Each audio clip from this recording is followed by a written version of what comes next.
সংগীতৰ বলতে আনহে নালাগে দুৰন্ত সৰ্পজাতিকো বশ কৰিব পৰা যায়। সিদিনা দেখা নাছিলানে তোমাৰ আগফালৰ ফুলনিখনত সেই মানুহজনে দুৰন্ত ফেটি সাপটো পেঁপা বজাই কেনেকৈ নচুৱাইছিল। ইয়াৰ ইমানেই শক্তিৱন্ত আমি সকলোৱে এই সংগীত ভালকৈ শিকা উচিত। সিদিনাৰ পৰা ময়ো তোমাৰ বীণা বজাবলৈ অভ্যাস কৰিছোঁ। কাইলৈ বাৰু মই তোমালোকক মোৰ বীণাটো বজাই শুনাম দেই।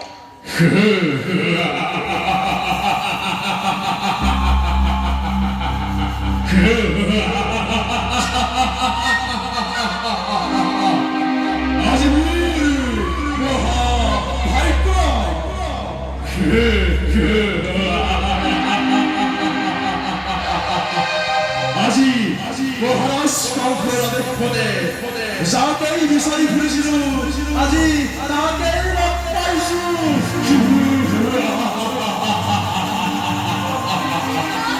এতিয়া মোৰ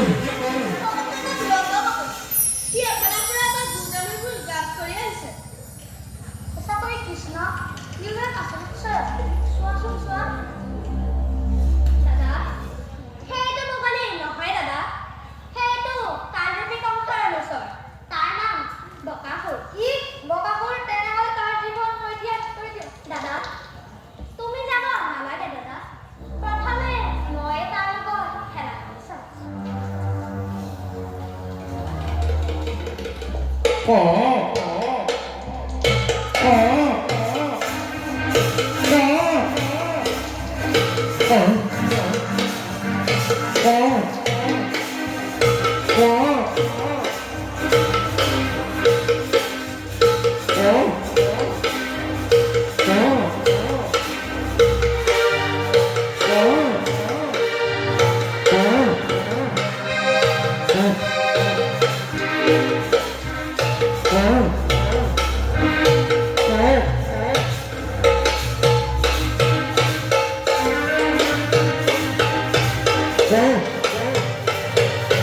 Yeah.